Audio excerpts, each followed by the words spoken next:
할렐루야. 10월 27일 목요일 원포인트 큐티 가운데 오신 여러분들을 주님의 이름으로 사랑하고 축복합니다. 오늘 하나님께서 우리에게 주신 말씀은 사무엘하 1장 11절에서 16절까지의 말씀입니다. 사무엘하 1장 11절에서 16절까지의 말씀 다 같이 한 목소리로 읽도록 하겠습니다. 이에 다윗이 자기 옷을 잡아 찢음에 함께 있는 모든 사람도 그리하고 사울과 그의 아들 요나단과 여호와의 백성과 이스라엘 족속이 칼의 죽음으로 말미암아 저녁 때까지 슬퍼하여 울며 금식하니라. 다윗이 그 소식을 전한 청년에게 묻되 너는 어디 사람이냐? 대답하되 나는 아멜렉 사람 곧 외국인의 아들이니이다 하니 다윗이 그에게 이르되 내가 어찌하여 손을 들어 여호와의 기름 부음 받은 자 죽이기를 두려워하지 아니하였느냐 하고 다윗이 청년 중 한 사람을 불러 이르되 가까이 가서 그를 죽이라 하매 그가 침에 곧 죽으니라. 다윗이 그에게 이르기를 내 피가 내 머리로 돌아갈지어다 내 입이 내게 대하여 증언하기를 내가 여호와의 기름 부음 받은 자를 죽였노라 함이니라 하였더라. 아멘. 이 시간 신앙인의 다른 기준이란 제목으로 담임 목사님께서 큐티 인도해 주시겠습니다. 할렐루야. 자, 우리 오늘 이제 10월 27일 목요일자 큐티를 통해서 신앙인의 다른 기준, 어떤 기준이 다를까? 여러분, 신앙인이라는 것은 하나님의 주권을 믿는 특징이 있어요. 우리가 이 땅에서 풀지 못하는 것은 사람과 사람과의 어떤 전제만 있을 때는 풀 수 없습니다. 억울해서 안 되고 답답해서 안 되고 분해서 안 되고 이런 게 인생에 많아요. 이른바 그게 트라우마로 평생에 거기에 매여 있다고 본다면 사실은 소망과 미래에 대한 전진이 없는 아주 과거에 붙들린 자의 삶이 될 수 있죠. 돌이켜보면 여러분, 이스라엘 백성들 하나님의 약속을 믿지 않았어요. 끊임없이 그는 애굽에서의 그 파와 마늘과 부추와 고기에 대한 향수, 그리고 애굽의 그 나일강을 통하여 쫙 사방에 펼쳐지는 그 푸른 농장에 대한 그 환상. 그런데 종국적으로 자신들은 거기에서 노예 생활하며 나중에 혹독하게 자기를 핍박하는 자들 앞에서 신음하며 고통 중에 울부짖었음에도 불구하고 과거를 미워하고 과거에 붙들려 있다. 미래를 전진하지 않는다. 현실을 보면서 계속해서 과거의 향수에 젖어 현실을 저주한다. 이게 불신앙의 특징이에요. 오늘 여기 보시면은 다윗은 불신앙자가 아니라 신앙인이었다는 것을 보여줍니다. 그것은 뭔가 하면 자기를 끈질기게 10년 이상 추적하면서 죽이려고 했던 사울에 대한 진심 어린 애도, 슬픔이 다윗의 가슴 속에서 터져나와요. 사실은 며느리와 그 시어머니 간에 마음이 어려웠어도 시어머니 돌아갈 때 진짜 우는 며느리가 있더라고요. 물론 아쉬워서 울기도 하고 또 제대로 못 해드려서 울기도 하고 하지만은 그러나 정말 그러다 보니까 고운정 미운정 다 쌓여서 그 사랑이 나중에는 이 정이라는 건 사랑으로 통하거든요. 그래서 사실상 다른 딸보다 더 안타까이 우는 그런 며느님들 전 보기도 합니다. 그건 사랑이거든요. 여기 11절에 보면 지금 다윗이 자기 옷을 잡아 찢음에 이렇게 됐어요. 좀 대적이 죽었고 정적이 죽었기 때문에 이제 비로소 내 세상이다. 사실상 얼마나 여러분 우리가 그리스도 안에서도 두 개의 태양이 없다는 식으로 본인의 리더십을 갖게 되면 사실은 자기 리더십에 걸림돌이 되는 사람이 제거됐을 때 은근히 시원해하고 은근히 한숨을 이제 숨을 크게 내쉬면서 잘됐다 하는 마음을 가질 때가 있잖아요. 그런데 다윗은 그렇지 않아요. 옷을 잡아 찢음에 함께 있는 모든 사람도 그리하고, 여기 12절 보니까 사울과 그의 아들 요나단과 여호와의 백성과 이스라엘 족속이 칼의 죽음으로 말미암아, 이 말미암아라는 말이 뭡니까? 지금 사울과 그 아들 요나단이 죽었기 때문에 이거 아닙니까? 저녁 때까지 슬퍼하며 울며 금식하니라.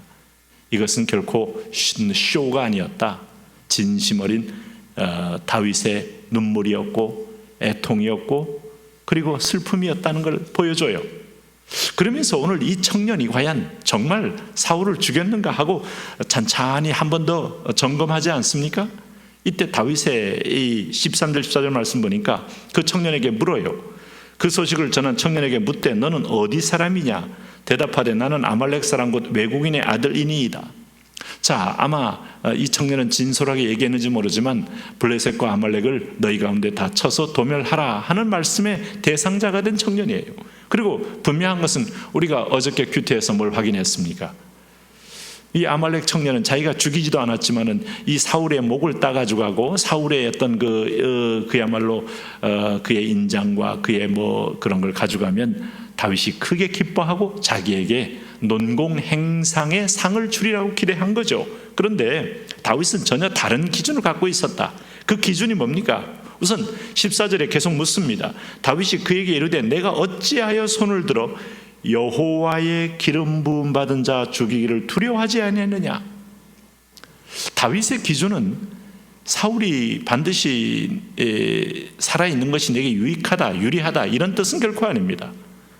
자기를 정말 쉼없이 추적을 하며 또 군대를 정비해서 자기를 죽이려고 찾아오는 그 사울을 보면서 어찌 불편을 겪지 않겠어요? 엔게디나 그는 그야말로 아둘람 굴이나 그가 도망 다녔던 수많은 그 애굽 산지의 많은 그 험한 지형의 그 도피처들은 그에게 고난이었고 눈물이었고 고통이었죠. 그럼에도 불구하고 그의 기준은 뭐였는가 하면 하나님의 기준을 자기 기준 삼았다. 이게 여러분 불변의 다윗을 만든 거예요. 불변의 기준이요 하나님의 마음에 합한 다윗이 되게 한 겁니다. 비록 내게 해로울지라도 하나님이 기름 부어 세운 왕, 이 부분 앞에 이 아말렉 청년을 결코 용납할 수가 없는 거예요. 하나님의 공의와 공법대로 그를 처리하는 겁니다.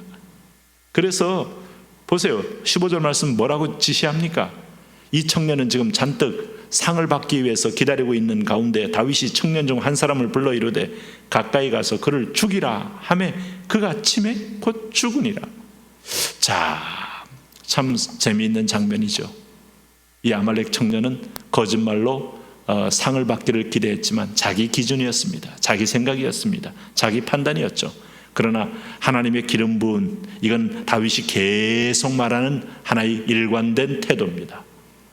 그가 사울을 2번 죽일 기회에도 어찌 하나님의 기름 부음 받은 종을 내가 스스로 처리할 수 있겠느냐. 옷자락만 베기도 하고 살짝 그의 창만 가져오기도 하고 그러면서 하나님의 기름 부어 세운 사람은 하나님이 처리해야 마땅하다. 이 분명한 신앙 태도가 다윗을 다윗되게 만들었다. 오늘날 우리는 하나님의 자리를 인정하지 않습니다. 내가 스스로 목을 베버리고 내가 그 자리를 차지해버리고 그러면 마치 이것이 내 자리가 되는 것처럼 착각을 합니다. 그러나 모든 번세는 위로부터 나지 않음이 없어요.